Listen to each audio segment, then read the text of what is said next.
कज़मा पसड़ द मोहम्मद रसूलुल्लाह दा हदीस नवे च असाकितु अनिल हक़ शैतानुन अखरसुन कमकार च दर तनारवाख कारशी और तते चप्पाते शुए नु दा चप्पाते के दुल के दा गुंगे शैतान दे औद क़यामत पौरस च द खुदाए मखिला वर्शी दुआ कोई मौलाना से खुदा दे मल्क ता तरक्की जी जी बिल्कुल आज पर मिंबर राकीनी कुछ मदरसे ले पैसे वर के शेख निजामुद्दीन औलिया ते जोड़ न मंगलम साहबा आ खास जे गड़ करे दे पीरानो साहबान लम लंगर लसन चवर कड़ी ओ जायो बिजलीगर मुला खुदा पकार अख्ता दे او پلوی عذاب اخته ده زویم چه دا تت پقار اخته خوارشی سینه ده کی ناستا مرای رگونه ده اوشلی ده خوزتم سوالو یو طرف تکینا چه ضرور دوا بکو خدای با نور خیر ما بمدا کار کڑے وی عزیزانو خو کزما پسٹ باندے ده محمد رسول اللہ تورانوے कज़मा पसड़ द मोहम्मद रसूलुल्लाह दा हदीस नवे च असाकितु अनिल हक़ शैतानुन अखरसुन कमकार च दर तनारवाख कारशी और तते चप्पाते शुए नु दा चप्पाते के दुल के दा गुंगे शैतान दे औद क़यामत पौरस च द खुदाए मखिला वर्शी नु दा शुंडा बे पसीना प्रतवी दा जबा बे पदी खेटा प्रतवी और दा गाखुना बे द गईद खरुनु मरजियात लुई और पदा से शिकल बवी च द क़यामत टोल दुनिया बती अरीगी खुदा दा चौक दे च द कबर न पदा से लानत रा पासे दे वही बदाग सरे दे च पदे स्तरगु बे नारा वाली दो पदे खुले चरता हक न वैली नु द दुनिया यो सोरज ज्वंदुल खुब पख खुराक और पख लिबास बांधे तेर के खुद क़यामत बदा से रज़वी माला यमूत फीहा वला यहया अल्लाह या बदा से रज़वी चे न बजवंदे टिंगे दे शे न बमड़के गे कदा तुरा जमा पूगा बांधे नवे नोएस लरे खबर नवा चे जमपदी कहर अख्तवे बलदा कदा ईमान में नवे जमादा खुदाए च दे जमादा खुदाए जमा प खुदाए कसम दे च दमा खाम में प दिमाग के चराश नु सबाल खुदाए कड़ी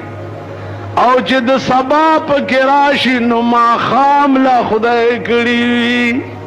नु जबदाद से खुदाए और दाद से खा खुदाए बहा जद पाकिस्तान प पलितो पैसो संग खरसावमा चमा दे खुदा चरे बेजा में करे ने माँ बेरोटे करे ने माँ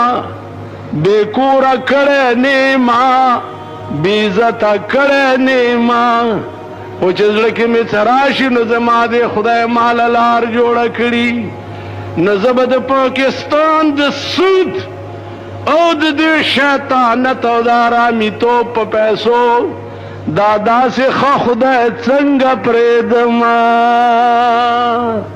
द क़यामत पौरस बदमा पगाड़ के जंजीर प्रोतवी और मलेकी ब मेरा पाक आगी और तासुब माता गोर दा चौक दे दाग बिजली गर मुला दे चिपटोल दुनिया के द चगिद दुनिया गोट गोट तरसे दले दानने प मराई की जौलने वाली प्रतीदी वे दा गर्दन बांधे द जियाओ लग तुरा स्वरवा خبره د پیسو ده کنه د دولت ده کنه زما دا ایمان دی چې د سرو زرو په کور کې اوسېږم او ترنجبین او سلوا میں خوراک ہوئی اور ریخم میں لباس ہوئی او پاو اجازونو کی مسور لیوی او د کور بار روزم او خلق راتا د سپی پا نظر گوری دا بخی او کنا پا یو عام کور کے اسیگم غٹ غوخ او دال او ساگ میں خوراک ہوئی او د کور او زروزم او خلق راتا د عزت پا نظر گوری نو په خدای قسم دا یو نظر په 1 کروڑ روپے باندې ارزان لے په 1 ارب روپے یو د نظر د مینې دا ارزان رحمان بابا وی تمام تن میں درنجو پسیر اڑوے تمام تن میں درنجو پسیر اڑوے خو پماد تور سترگو یو نظر د کراچای نه یو لوی عالم پیښور ته په دې نیت راغی چې بجلیګر ملا ګورما ذکری آبا چا صاحب د مولانا یوسف بنوری والد صاحب الله دې غریق رحمت کې هغه سره شپه وکړه وې د دلی دول راغله ما مولانا ذکریا شاہ صاحب ما پسې الک راو لګلو چې راشه ملمه دې راغلی چې زور علم ما ډېر خپه شو ما ته وې زه خو تاله درتلم ته ولې دی خوراله ملولې خدمت جی ما ته وې تیر ورځو کې مې خوب لیدلی و چې ته لګیای حدیث وې او رسول اللہ صلی اللہ علیہ وسلم مسکے کیگی او اوریے تا حدیث وے او اغا مسکے کیگی استا حدیث اوری بیاتی اوزے کی تقریر کے او رسول اللہ ولار دے وے ماتی تپوسو کچھ حضرت تاسو چکوئی وے راتے ویچ دا دا لطیفی را باندے ڈیری خیلگی دا اورما اغا ورزو کی هغه ورځ وی چې غلام احمد پرویز باندې د کفر فتوا مونږ لګولې وه چې هغه حدیث منم قرآن منم او حدیث نه منم نو حدیث او حجت حدیث او دلیل حدیث باندې به مونږ جلسې کولې نو زما خو د رسول الله صلی الله علیه وسلم د مینې قتل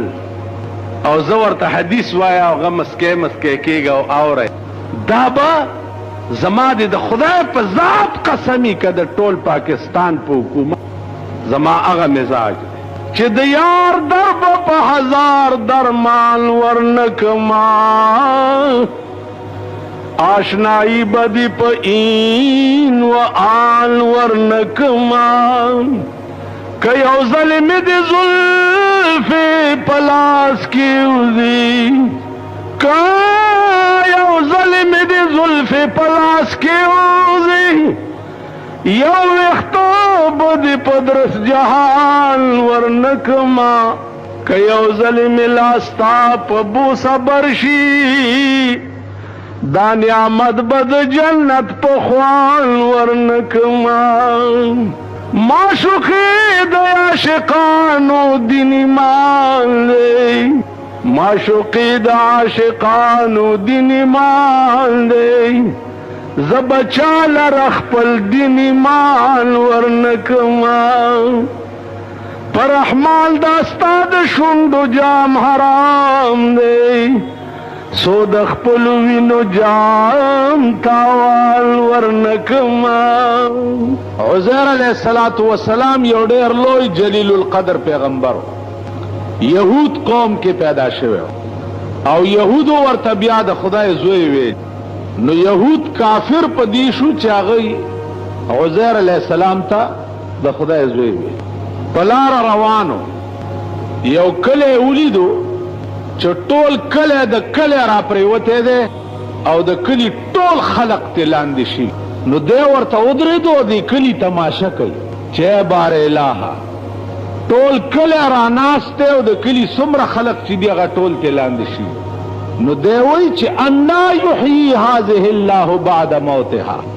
خدا دا کله د کله چې را ناسته او ټول خلق تلاندې مړ دي دا به بیا څنګه را ژوندي کې، دا به بیا څنګه ژوندي کې؟ الله ورته فرمایل چې ها دا به بیا څنګه را ژوندي کول ستا خیال نه دی؟ نو انبیاء علیهم الصلاة والسلام دا خو ایمانو چې مړی الله را ژوندي کولی شي، لیکن دی ته به شک کله په کیفیت کې شو چې یا الله د دې د را ژوندي کولو کیفیت به څنګه؟ یو شک فی الخلقت ته او یو شک فی الکیف. په نفس خلقت کې د انبیاء شک نه پیدا کې به څنګه؟ دا د هغې یقیني چې خدای هر څه کیفیت راته وښیه چې شان به څنګه؟ الله ورته فرمایل قال فخذ اربعه من الطير، یو سلور مارغان ونیسا، سلور مارغان، او بیا دا سلور والا مارغان فسرهن الیک، ځان سره عادت کا، ځان سره عادت کا، ځان سره عادت کا. نو مارغه او حیوان چې ځان سره عادت کی کدی خیالو کی چا تعلری نه مګوري بیا در پسې را منډیو، او سلور والا بیا لال کا، سرونه ځان سره ونیسا، او دا سلور والا چې لال کی نو د دې سلور واړو غوښې کیمه کا، چې داسې کیمه کې چې د یو مارغه د بل مارغه د غوښې پته نه لګي، ټول مکس کا خپلو بیا دغه غوښې په غرونو د پاسه کېده. دا غیر چاپیر غرونه دي، لږه غوښه هلته کېده، لږه هلته کېده، لږه هلته کېده، دا اوس الله پاک ورته چل ښیي او دا ورته ښیي چې زه تا ته ښیم چې زه مړي څنګه ژوندي کړم. مارغان حلال کو، غوښې کیمې کړې، سرونه ځان سره وساتل او کیمې ټولې په غرونو داسې کې، یو سر به راوچت کو داسې، او ورته به وی چې د دې اجزا چې دي هغه دې ټول راشي او دې سره دې مرکب. د غرونو د سر نه به کیمې راوالوتې او په هوا کې به هغه مارغه بې سره مرکب شو، جوړ بشو، او بې سره به راغی د عزیر علیه السلام لاسته، او دې سر سره به هغه بدن یو ځای شو او وابلود. ثم اجعل على كل جبل منهن جزءا ثم ادعوهن يأتينك سعيا. بیا هغه کیمو ته آواز وکړه ته وګوره چې په منډه به تا ته راشي. عزیر علیه السلام هم دا چلو، مارغان یې ونیو او هغه لال کړه او هغه اجزا ټول کیمې کړه او سرونه ځان سره وساتل او هغه کیمې په غرونو کې ایښوې، ورته آواز د هر یو مارغه اجزا به راوچتېده او په هوا کې به مارغه بې سره جوړېده او رابغې سر سره به یو ځای شو وابل. عرض مې دا و چې الله پاک په هر چیز قادر دی. که خدای کیمه شوي مارغان بیا په هوا کې مرکب کوي او د پیغمبر په وینا راځي او خپل سر سره جوړیږي او بیا الوزي کنه جی. نو الله پاک د کوټې لاندې مړ شوي اته زامن د ایوب علیه السلام هم بیا راژوندي. نو زما عزیزانو عرض داو چې لویه خبره هغه د خدای جلال او داغه قدرت او داغه شان پیجن،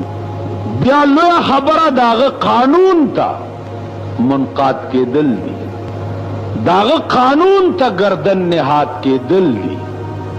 لویه خبره بیا پکې چې دا واوري چې دا د خدای قانون دی او تو ورته گردن نهاد، دا واوري چې دا د خدای او د رسول فیصله او تو ورته گردن نهاد. نو زما عزیزانو دا د تعجب خبره نه ده چې د ایوب علیه السلام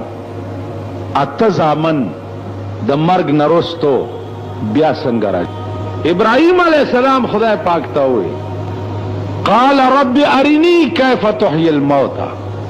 قال اولم تؤمن قال بلى ولكن ليطمئن قال فخذ اربعه من الطير. مارغان ونیسه، دا د ابراهیم علیه السلام بیان. عزیر علیه السلام ته دا اشتباه وشوه چې انا یحیی هذه الله بعد موتها.